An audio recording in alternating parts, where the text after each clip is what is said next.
தாக்கம் ஏதுமில்லா வாழ்க்கையினால் தாக்கம் ஏதுமின்றி சீர்குலைஞ்சேன்.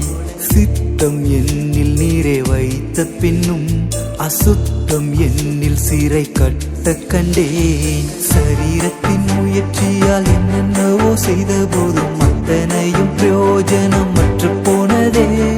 தேவன் மீது பக்தி அது இங்கு வாழும் ஜீவனுக்கும் நித்தியத்தின் ஜீவனுக்கும் பயனுள்ளதே. இந்த உண்மை வார்த்தை அது எந்த வாழ்வில் செயலாற்ற ஆசைப்பட ஆசைத்தாங்க. உங்க சித்தம் மட்டும் நான் செய்ய நித்தம் நித்தம் கூட வாங்க. என்ன உத்தமத்தில்